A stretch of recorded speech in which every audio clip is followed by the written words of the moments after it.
como en el principio, ahora y siempre, por los siglos de los siglos. Amén.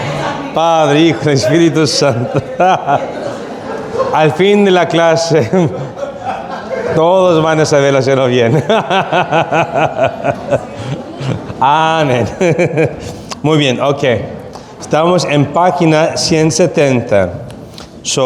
Quieren entrar en la tierra prometida, el Canaán, ¿verdad? Entonces, ¿quién gusta leer, por favor? Voz alta y fuerte. Ahí atrás. On the left.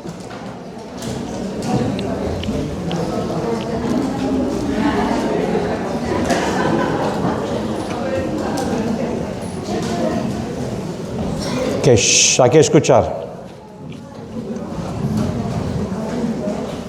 Josué ordenó a los levitas que levantaran el arca de la alianza y se dirigieran al río Jordán.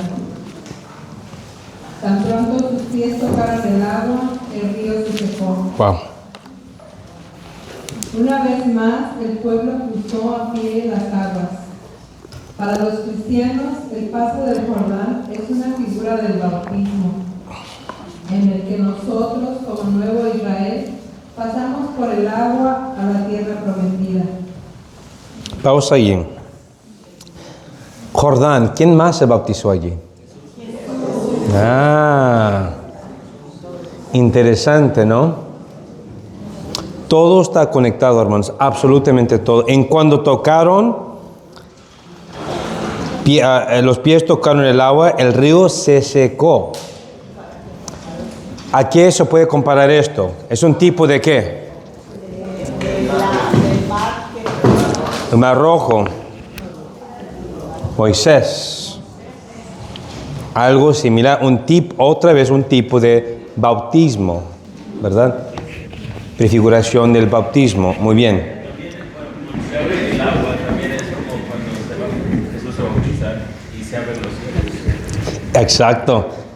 También se abren los cielos, también se rasgan, ¿verdad? Algo muy similar. Muy bien. ¿Se puede seguir, por favor? Al renovar la alianza con Dios, Josué hizo que se circuncidaran todos los hombres de Israel, pues la generación que había crecido en el desierto no se había circuncidado todavía. Después comenzó la conquista de Jericó. Los israelitas no atacaron la ciudad de un modo convencional. El libro de Josué relata cómo, siguiendo las instrucciones de Dios, marcharon alrededor de la ciudad una vez al día.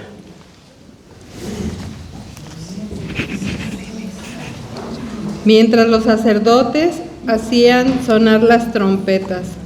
Durante 6 días repitieron la operación. El 7º día dieron 7 vueltas a la ciudad en vez de una. Al dar la 7ª vuelta, el pueblo dio un gran alarido y la muralla se desplomó sobre sí misma.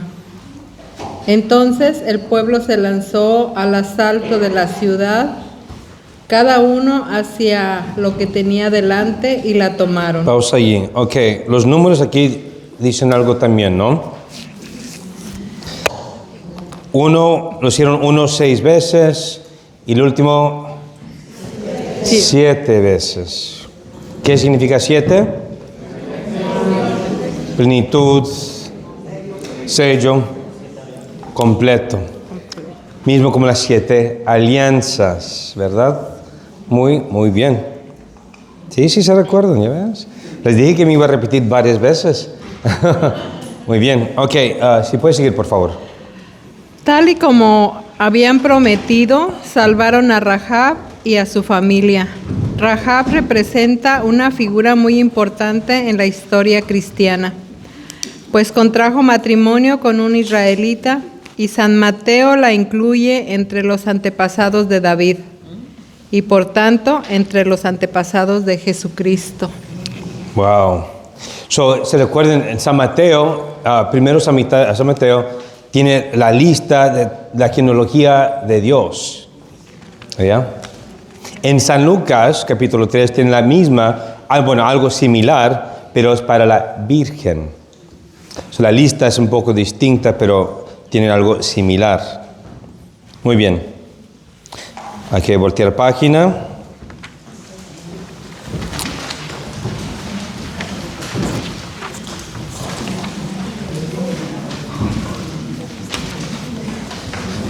¿Alguien más gusta leer, por favor? La alianza de Josué con Israel. Página 173. Allá. La voz fuerte.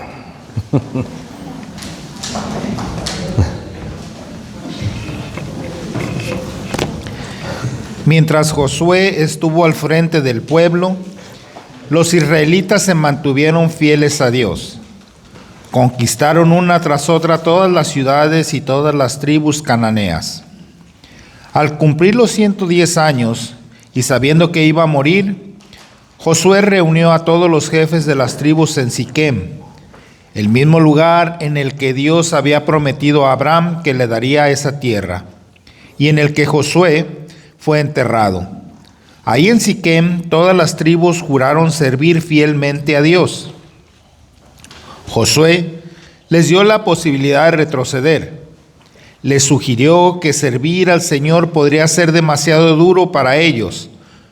No podréis servir al Señor porque Dios es santo y es un Dios celoso.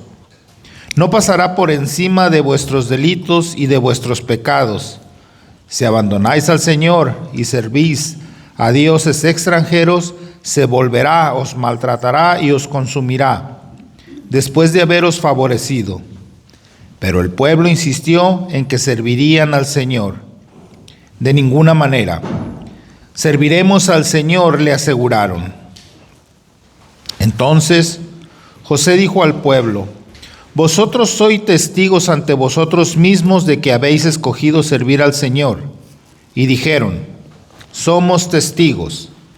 Ahora, pues, aparta los dioses extranjeros que tenéis entre vosotros e inclinad vuestros corazones hacia el Señor, Dios de Israel. El pueblo dijo a Josué: serviremos al Señor nuestro Dios y obedeceremos su voz.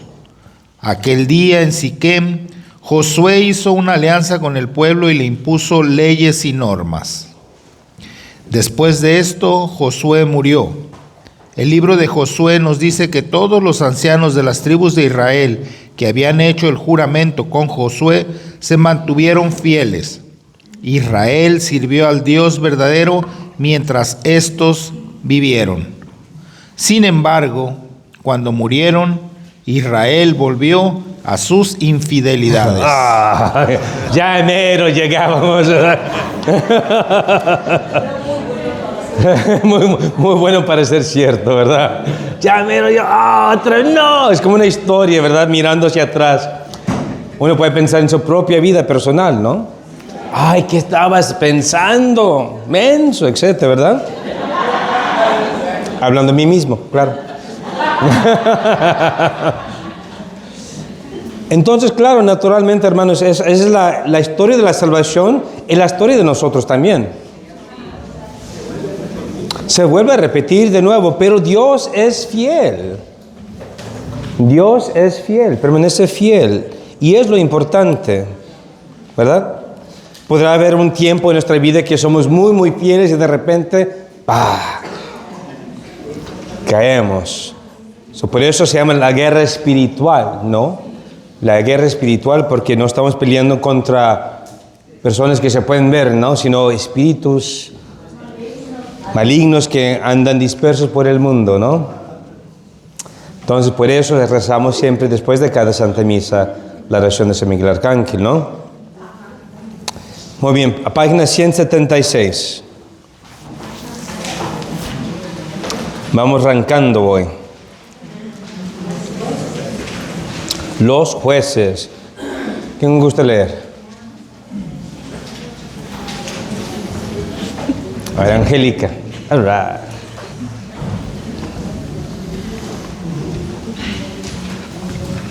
Gracias. Después del libro de Josué viene el libro de los jueces. en el que leemos cómo el pueblo de Israel se separó de Dios y cayó una y otra vez en la idolatría y más tarde en la anarquía, hasta llegar incluso a la guerra civil.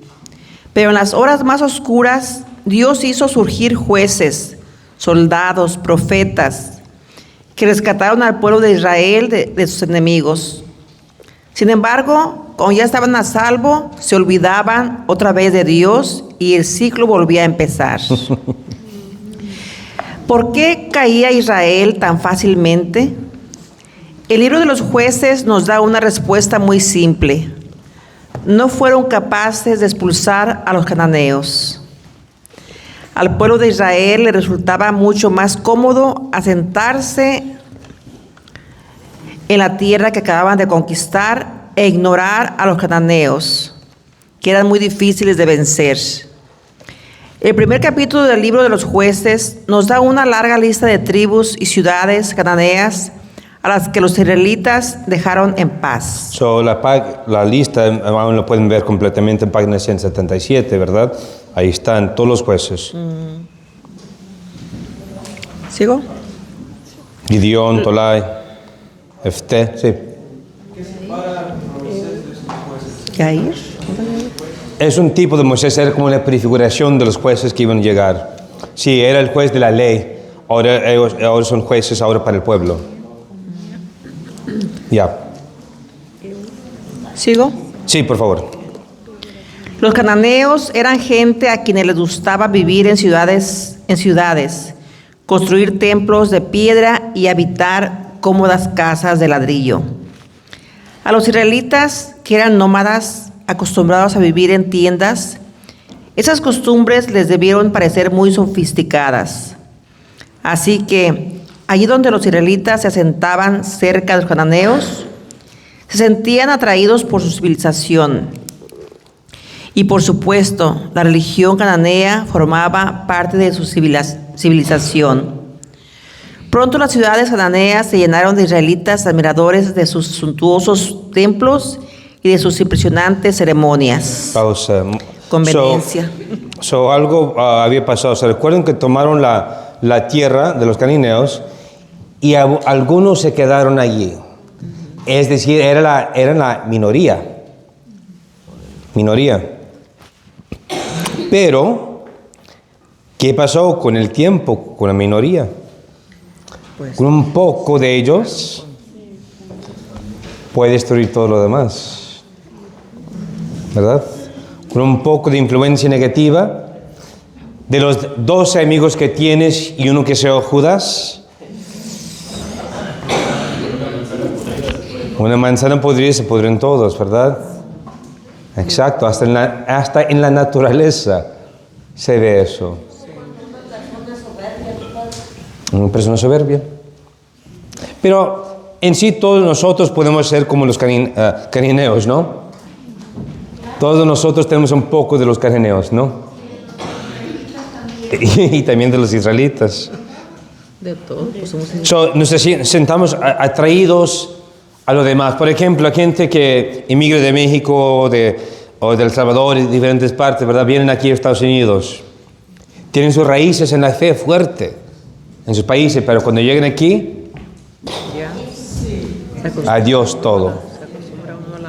Qué triste, ¿no? Entonces, en vez de ser la sal y la luz del mundo, ¿verdad? Como dije en una homilía una vez, somos más como ácido, ¿verdad?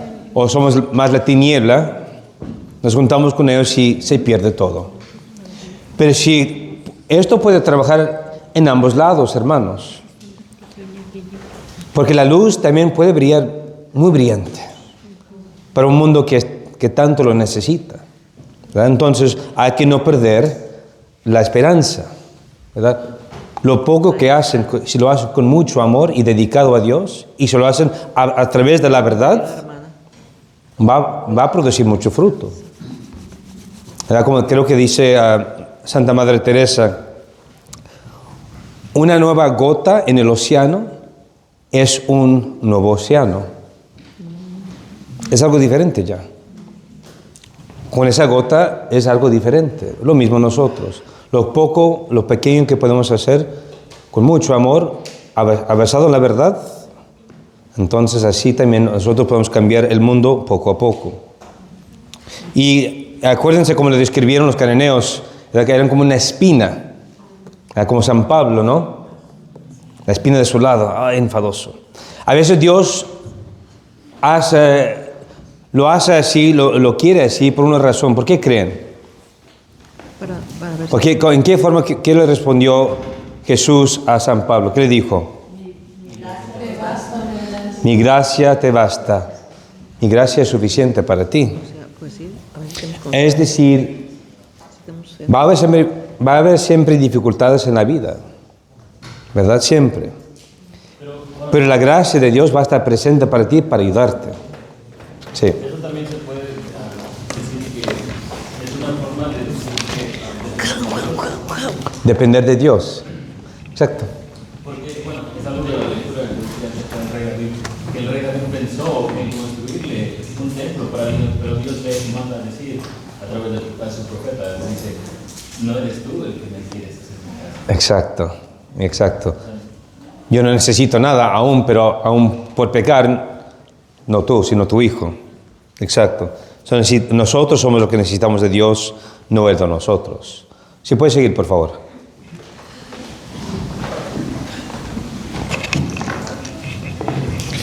Mientras tanto, el pueblo de Israel se desmoronaba.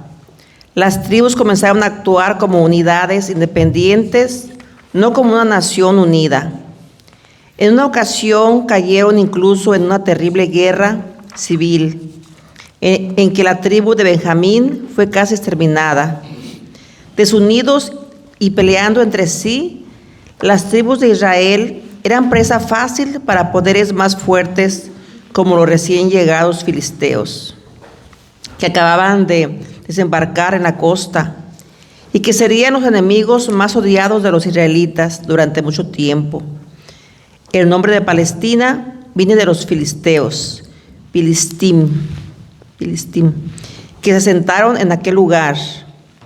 Aunque Dios suscitó líderes para liberar a su pueblo de sus enemigos, el pueblo de Israel permanecía fiel a Dios por breve tiempo y caía de nuevo en la idolatría.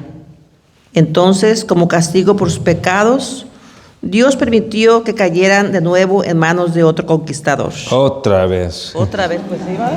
No aprenden. Un detalle aquí que dice, las tribus comenzaron a actuar como unidades independientes. Ojo, aquí hermanos, cuando inició el Papa León XIV, él se estaba enfocando, está repitiendo una palabra muchas veces. ¿Cuál fue esa palabra? Unidad. ¿Quién le dijo? Levanta la mano. 10 puntos, muy bien. Unidad.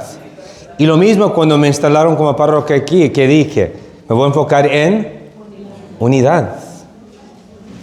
Unidad, porque la unidad es sumamente importante, hermanos.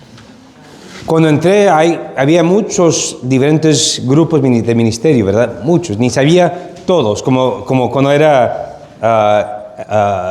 asistente del padre. La verdad yo no sabía qué tantos grupos había, no sabía. Entré completamente ignorante y quería estudiar, hablar con mucha gente y todavía era imposible. Entonces cuando creé el sitio web, de repente trae unidad a todo. Nos da una visión, ¿verdad? Y se puede ver cuáles son los grupos y qué están haciendo y dónde se están reuniendo, ¿verdad? Para poder saber decirle a la gente dónde ir, si necesitan ayuda en X, Y, Z, ¿verdad? Eso nos ayuda. Entonces, si cada ministerio está operando independientemente de la unidad, ¿qué pasa? Un reino dividido no se puede mantener, ¿no? No hay fuerza. Es importante, aquí nos aplica a nosotros, ¿verdad? como parroquia. ¿Verdad? La unidad es sumamente importante. Tener la visión, ¿verdad? Y la visión no es de un sacerdote, sino la visión es Cristo. La visión es Cristo, basado en la verdad. Entonces, todo lo que vamos a andar hablando, todo lo que se está enseñando, es basado en la verdad. ¿Ok? Porque si es algo personal, entonces yo digo, es mi opinión. Siempre lo voy a decir. Y cuando no es mi opinión, entonces es porque es la verdad. ¿Verdad? Entonces, solamente así podemos sustituir juntos, ¿verdad? Muy bien. Hay que seguir a página 178.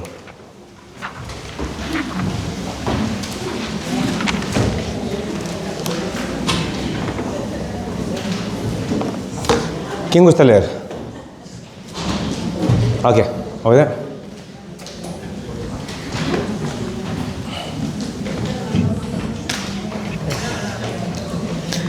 Samuel, el profeta que ungía reyes.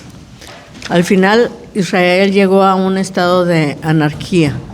Cada uno hacía lo que parecía recto a sus ojos.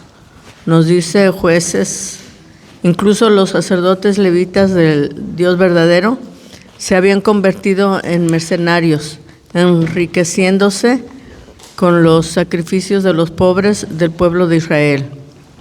Los israelitas sabían que había necesidad de algo radical para cambiar la situación, pero en lugar de volverse humildemente hacia Dios, decidieron que querían un rey.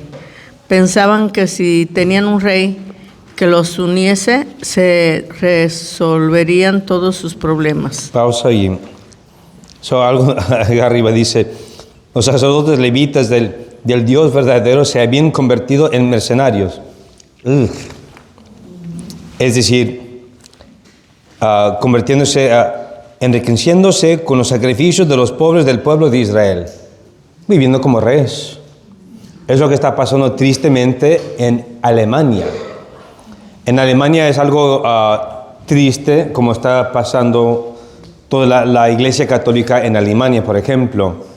En Alemania actualmente es parte de la ley que si uno se identifica con X religión, un diezmo de tu salario va a esa religión. Si está registrado como católico o luterano, musulmán, lo que sea, va directamente allí, automáticamente. Lo que está pasando en Alemania es que se están enriqueciendo tanto las iglesias y solamente va como unos 20, pero hay espacio para 1,000 o 500 personas o algo así, y van como 20 personas los domingos. Pero porque están registrados, ellos todavía están recibiendo dinero y los sacerdotes viven como reyes. No bueno. Entonces, ¿qué pasa con los sacerdotes? Empiezan a vivir ellos mismos de una forma muy mundana. ¿Y qué es lo que está pasando actualmente en Alemania? Se está perdiendo mucho la fe. Casi se está convirtiendo como en el tiempo de Martín Lutero, como de antes, de 1517. ¿Quién lo aprueba o quién lo ha aprobado de que se haga eso? El gobierno de Alemania. Ya. Ahí se mira la importancia de la unidad, porque eso lo que crea es falta de integridad. Ándale, exacto. Si se están mirando las noticias en términos de lo que está pasando en Alemania, ellos se están alejando mucho de la fe. Porque los sacerdotes están viviendo una vida tan lujosa que ellos quieren complacer a la gente en vez de hablar la verdad. Entonces ellos ya no están enseñando la plenitud de la verdad. Muchos de ellos tristemente están enseñando como la LGBT, que está bien, el aborto está bien, no se preocupen. Varias de esas cosas son muy raras, pero lo están como que normalizando, y en vez de enfocarse en la verdad, se está enfocando en lo que dice la gente. Lo que la gente quiere oír. ¿Okay? Si el sacerdote solamente le está diciendo a ustedes lo que ustedes solamente quieren decir, entonces cuidado allí. El sacerdote, una persona te debe de, ¿cómo se dice? Challenge. Retar, te debe de retar para ser mejor. Pero si no te reta, entonces no te está ayudando. ¿Verdad? ¿Dónde está la ayuda? Ok, si puedes seguir, por favor. Samuel, el último de los jueces, había sido líder de Israel durante mucho tiempo. Había logrado grandes victorias sobre los filisteos, pero en su ancianidad cometió el grave error de nombrar a sus hijos como sus sucesores. Fue un error porque sus hijos no eran como él. Fueron codiciosos, aceptando el soborno y pervirtiendo la justicia. Los ancianos de Israel fueron a ver a Samuel a su casa y le dijeron: tú te vas haciendo viejo y tus hijos no se comportan como tú. Nómbranos un rey que nos gobierne como hacen las demás naciones. Para Samuel esto era una ofensa personal. Es que no había sido un buen dirigente. Invocó a Dios y Dios contestó a su oración. El Señor le dijo a Samuel: escucha la voz del pueblo en todo lo que te propone. No es a ti a quien rechazan, sino a mí. No quieren que sea su rey. Han obrado así desde que salieron de Egipto hasta el día de hoy. Me han abandonado y han servido a dioses extranjeros, y así se portan ahora contigo. Sin embargo, escucha su voz, pero adviérteles bien y explícales los derechos del rey que reine sobre ellos. Wow. Primero rechazan a su Dios y aún rechazan a su juez. Quieren algo más rígido, me imagino. ¿Alguien más? A ver,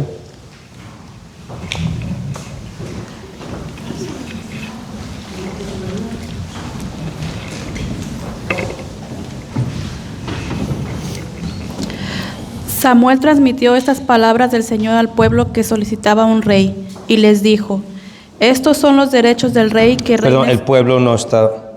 Ay, perdón. ¿El pueblo? El pueblo que solicitaba un ¿No rey. estaba rechazando? Ay, perdón. Perdón. El pueblo no estaba rechazando a Samuel. Rechazaba la idea de ser una nación distinta de las otras. Quería ser una nación como las demás. Esto era precisamente lo que Moisés había profetizado, y el libro de la ley, el Deuteronomio, lo había ya previsto. Samuel transmitió esas palabras del Señor al pueblo que lo solicitaba un rey, y les dijo: estos son los derechos del rey que reine sobre vosotros. Tomará a vuestros hijos, los destinará a sus carros y a sus caballos, y les hará correr delante de sus carrozas. Los utilizará en su ejército como jefes de centuría y oficiales. Les hará sembrar y cegar sus campos, y fabricar armas y carros. A vuestras hijas las tomará como perfumistas, panaderas y cocineras. Vuestros campos, vuestras viñas, vuestros mejores olivares os los tomará para dárselos a sus sirvientes. De vuestras cosechas y de vuestras vendimias os exigirá el diezmo para dárselo a sus cortesanos y servidores. Vuestros siervos y siervas y vuestros mejores bueyes y borricos los llevará para emplearlos en sus labores. Hasta de vuestros rebaños os exigirá el diezmo, y vosotros mismos seréis sus siervos. Aquel día gritaréis contra los reyes que vosotros mismos habéis elegido, pero entonces el Señor no os escuchará. Sin embargo, el pueblo no quiso atender la voz de Samuel y dijeron: no tendremos un rey que nos gobierne y seremos como las demás naciones. Nos gobernará nuestro rey y saldrá delante de nosotros para luchar con nosotros. Wow. La lista es muy larga. Los derechos de un rey. Otra vez esclavos. Ya llegaron otra vez al faraón. Triste. Si puede terminar página 179, por favor, Samuel. Samuel les dijo exactamente lo que podían esperar de un rey: impuestos, servicio militar y opresión. Pero el pueblo insistió. Samuel obedeció a sus deseos y a la palabra de Dios. Aceptó buscarles un rey. A pesar de lo mucho que personalmente le disgustaba la idea, al final todas sus predicciones se harían realidad. Qué triste, ¿no? Impuestos, servicio militar y opresión. Ok. Estaban libres, y todavía quieren a alguien para dirigirlos. ¿Por qué creen que querían ser como las otras naciones? Para seguir viviendo la misma vida que llevaban, ¿ok?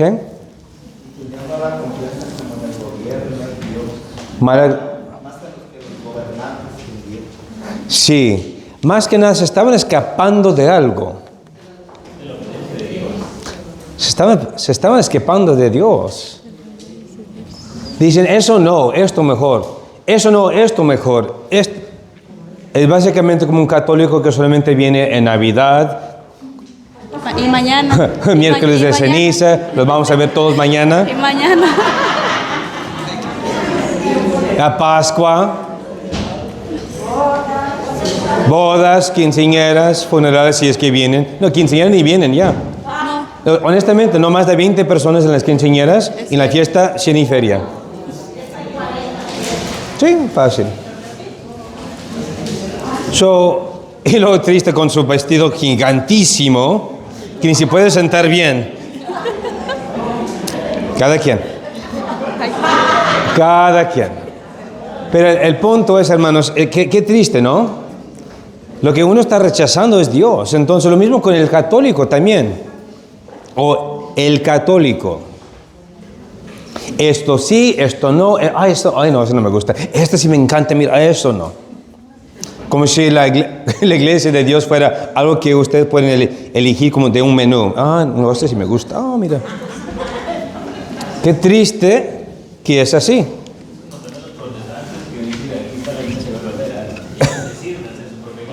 Ya, exacto. Y luego porque no les gusta algo de allí, de la iglesia protestante, se hacen otra iglesia protestante.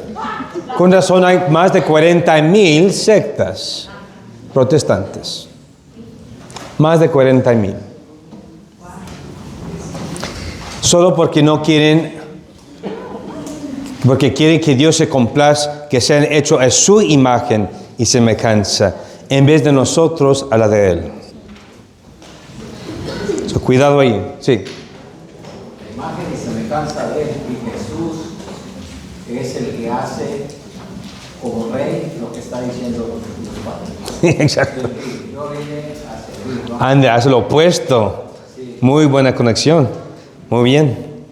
Aquí, página 180, ¿quién gusta leer?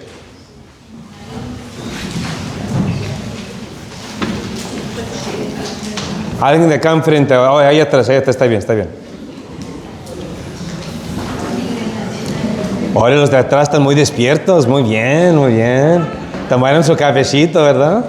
Excelente, yo también, salud.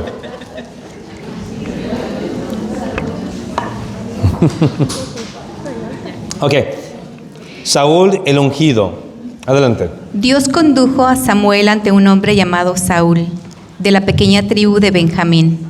Saúl tenía apariencia de un rey, era el hombre más apuesto de Israel y además sacaba a todos una cabeza de estatura. Sin embargo, Saúl no tenía la menor idea de que iba a ser elegido para regir a Israel. Cuando Saúl fue a ver a Samuel para preguntarle por una parte de su rebaño que se había perdido, ¿cuál sería su sorpresa al encontrarse con que Samuel le había preparado un espléndido banquete? Pero Saúl se sorprendió todavía más con lo que Samuel hizo a continuación. Entonces tomó Samuel el recipiente de aceite, lo derramó sobre la cabeza de Saúl y luego le besó diciendo: «He aquí que el Señor te ha ungido como príncipe de mi pueblo Israel». Ungir significa derramar aceite sobre algo como signo de consagración. El aceite era un signo visible de que Saúl había sido elegido por Dios. Después de ser ungido por el profeta de Dios, Saúl se convirtió en el ungido, Mesías en hebreo o Cristo en griego. Esto es precisamente lo que significa Cristo, el ungido, alguien elegido por Dios y ungido para ser el guía y salvador de su pueblo. Pausa allí, muy bien. ¿De cuál tribu viene Saúl? Benjamín. Qué raro que no es de Judá. Porque ¿de quién es del tribu de Judá? Jesús. Aparte de Jesús, el rey David. El linaje no fue de Saúl, ¿verdad? Aunque él fue el primer rey. Un detalle importante. Aceite. Van viendo que poco a poco se están usando cosas de la naturaleza para manifestar o significar algo. El agua, el fuego, aceite. ¿Van viendo? Todo desde el Antiguo Testamento se está preparando para algo en el futuro, que se va a usar también, pero con otro propósito. En Mesías o Mesías en hebreo, Cristo en griego. ¿Okay? El ungido. Ya ves como los lenguajes muertos no son tan malos, ¿verdad? Dicen algo, nos enseñan algo. Muy importante también tener un poco de conocimiento de hebreo, griego y también latín. Si puedes seguir, por favor. Hasta aquel momento, solo los sacerdotes habían sido ungidos en Israel. Sin embargo, después de ser ungido, Saúl comenzó a profetizar. El Espíritu de Dios se derramó sobre él. El pueblo podría haber rechazado a Dios como su rey, pero Dios continuaba mostrando a los israelitas que seguiría gobernándoles a través de su nuevo rey. Saúl sería rey, pero no porque el pueblo lo hubiera elegido, sino porque Dios mismo le había elegido a él. Qué hermoso. Hay unos detalles aquí, no sé si notaron, acá arriba en la segunda párrafo que dice, lo derramó sobre la cabeza de Saúl y luego le besó diciendo, le besó. En el Nuevo Testamento, ¿dónde vemos eso? ¿Alguien besando a alguien? En la Biblia, sí está en la Biblia. ¿Quién? Judas, no es San Judas, es Judas. Ese es el otro Judas. Ese es el bueno. Judas todavía fue el bueno. Eso es Iscariote, no, fue el malo. El beso, ¿verdad? Besa a Jesús antes de entregarlo. ¿Verdad? Un detalle lindo. Porque Jesús es el ungido. Y aún lo besa. Pero una forma de traición. Ya es al revés. Dice aquí que Saúl comenzó a profetizar. ¡Wow! Aún siendo rey. Y dice aún otro detalle, el Espíritu de Dios se derramó sobre él. El elegido. ¡Qué hermoso! ¿A quién más gusta leer? ¿A la que sigue? ¿A qué? Me pregunta, sí. También estoy recordando que cuando a ustedes los ordenan, les ungen las manos. Así es. Y también nosotros se las besamos a ustedes. ¿Cómo? Nosotros les besamos. Sí, exacto. Mira qué hermosa conexión. Sí, la tradición hermosa de un recién ordenado al sacerdocio, es la tradición que tienen el reclinatorio, y aparte de darles la bendición, les besan las manos. No porque él le da, sino porque qué es lo que representa, qué es el don que le fue dado. El ungido para consagrar. Es hermoso, muy bello. Muy buena conexión. Exacto. ¿Quién gusta leer? Adelante, sí. Al principio las cosas marcharon bien con el nuevo rey. Derrotó a los amonitas y el pueblo estaba satisfecho de haber tomado la decisión adecuada. Pero a Saúl enseguida se le subió el poder a la cabeza. Si escucháis su voz y no despreciáis lo que os diga, tanto a vosotros como el rey que os gobierne, seréis fieles seguidores del Señor, vuestro Dios. Samuel advirtió al pueblo, pero si no escucháis su voz y despreciáis lo que el Señor diga, la mano del Señor caerá sobre vosotros y sobre vuestro rey. Saúl quería dirigir, no ser súbdito. ¿Es que acaso no era el rey? Ya era hora de empezar a mostrar su autoridad. Su nueva actitud se manifestó cuando comenzó una nueva guerra contra los filisteos. Las cosas fueron bien hasta que los filisteos reunieron en Micmas un gran ejército, tan numeroso como las arenas del mar.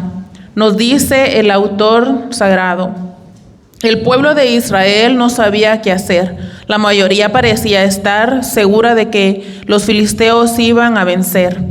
Muchos se ocultaron en cuevas o en tumbas y otros cruzaron el Jordán para refugiarse en los territorios vecinos. Incluso el pequeño número de hombres que permanecieron con Saúl, unos 600, estaban temblando. Ante esta situación crítica, los más sensatos era pedir ayuda a Dios. Y es lo que hizo Saúl. Samuel le dijo a Saúl que esperara en Galilea 7 días hasta en Gilgal. Samuel le dijo a Saúl que esperara en Gilgal 7 días hasta que él llegara a ofrecer sacrificios. Pero Samuel se retrasó un poco al no aparecer cuando se les esperaba. Incluso los pocos soldados leales que quedaban comenzaron a desaparecer. Entonces Saúl decidió actuar por su cuenta, ordenó que le trajeran los sacrificios y él mismo los ofreció. Justo cuando terminó, apareció Samuel y le preguntó: ¿qué has hecho? Saúl respondió: al ver que el pueblo se dispersaba y me abandonaba, que tú no venías en el plazo señalado y que los filisteos estaban congregados en Micmas, me dije: ahora bajarán los filisteos a Gilgal contra mí y todavía no he aplacado al Señor. Así que me sentí obligado a ofrecer el holocausto. Ok, ¿qué pasó aquí? Se desesperó. La desesperación, hermanos, es muy real. Muy real. Cuidado con eso. Cuidado con la desesperación. Tener fe en medio de las tribulaciones de la vida, ¿verdad? Tener fe. Dios, todo en su tiempo, nos va a dar lo necesario. Pero tenemos que tener fe. Y creo que ya nos terminó el tiempo. Tengan fe que ya se terminó el tiempo. Muy bien. Ya tienen su tarea, ¿verdad? Es leer. A ver. Sigue semana 8, los salmos, oración del pueblo de Dios. ¿Verdad? Tipos de salmos, lamentación, alabanza, etc. ¿Ok? ¿Quién escribió la mayoría de los salmos? El rey David. Muy bien. Ponerse de pie, por favor.